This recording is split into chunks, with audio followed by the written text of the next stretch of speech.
Hi, I'm Matt Hildebrand, joined by James Hayes. Good morning, Matt. How are you? I'm doing well. So, James, when people come into the store and ask what they should be cleaning their appliances with, what do you recommend? Well, it depends on what appliance we're talking about, Matt. Stainless steel. So, a sta- stainless steel refrigerator. Dawn's Appliances branded stainless steel cleaner. It's all water-based, so it makes it pretty easy. The oil-based stainless cleaners tend to leave a little bit of streaking. And then some of these appliances now, oil-based stainless cleaners can actually mess up the finish on too. They'll do a coating over them that's, oil-based and then can start to eat away at the finish. So, water-based stainless steel cleaner. What if I use Windex? Windex is going to definitely mess up your finish over time. The ammonia and everything that they use in that product will start to strip away the finish. In general, you should really avoid using Windex on anything that's not glass. So even cooktops and stuff over time can start to mess up the finish on that. Yeah, I will tell you, we do in our service department, we do get calls often from customers saying they've got a newer stainless steel appliance, and it's usually a refrigerator, that they're using Windex, and that will discolor the finish. It will cause what looks like rusting, and it will permanently mar it. And that is not a warranted item. So we always want to point out, use what the manufacturers recommend, or to your point, use our stainless steel cleaner. But for general cleaning, wouldn't you say like a light detergent? At home, personally, I just use some soap and water. Just a light mixture of it, and wipe everything down to get the grime off. I cook a lot, so sometimes you end up with stuff all over your appliances. And then once that's off, stainless steel cleaner to polish it up. Yeah, and for cleaning, just I'm going to kind of circle back to the Windex.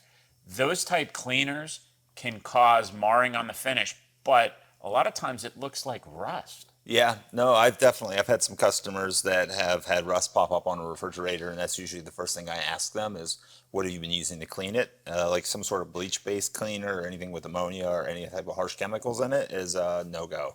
Yeah, and because stainless steel doesn't rust. No, not if it's a the good quality stainless steel. And like I said, if you're just using a little soap and water and some like what you're supposed to use on it, you should never have that issue on a fridge. But you can get oxidation. Yeah. And that oxidation that we see, a lot of people think that that's rust.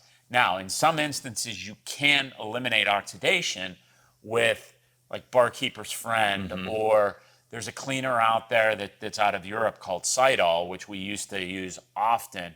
It's become a little less common here in the US, but it's a very, very good cleaner for glass cooktops and to get some oxidation marks off of stainless steel. Yeah, absolutely. Actually, I need some of that on my cooktop at home right now. So I mean, cooktops, are another area where a lot of people are like, how do I clean this? Um, I'll just preface by saying everyone loves gas, but there's no such thing as an easy to clean gas cook surface. Stainless versus porcelain is maybe a little different, but for porcelain, Barkeeper's Friend is what I had used to use when I still use gas. Yeah, it definitely does help in cleaning. General soap and water, like some type of degreasing soap. Like a lot of people will use Dawn, or they'll use a light abrasive cleaner.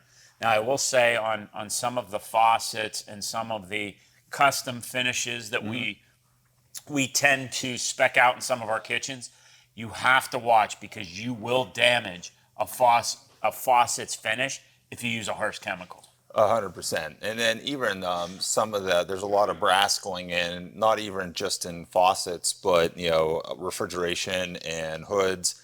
Brass is going to have its own very specific cleaner.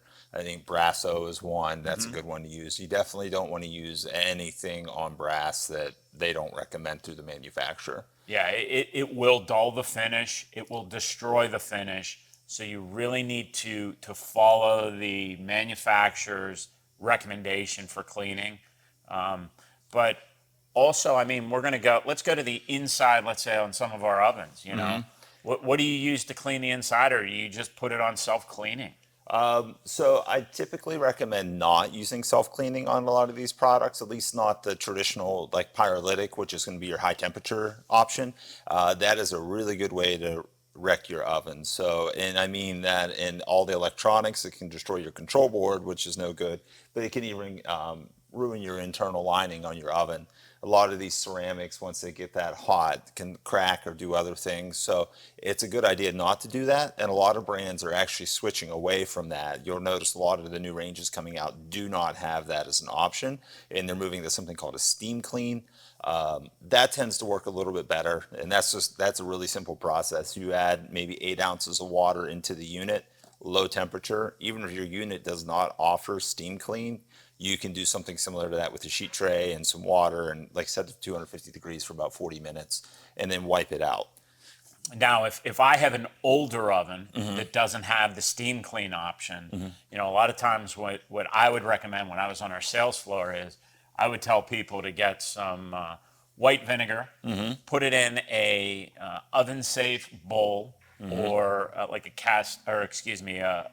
Pyrex dish, 13 by 9, and then put it on broil for 45 minutes to an hour, which will cause that steaming effect. And you could do it in a microwave too, by the way. 100%. If you put it in for maybe 2.5 minutes, you'll have that steaming effect, and it'll help to loosen whatever's on the sides of your ovens or your microwave to help clean those. Yeah, definitely don't use Easy Off on a lot of these ovens anymore either. I had a customer last year that ruined a 12-month-old Wolf Wall oven by spraying Easy Off in it, and it's not a good.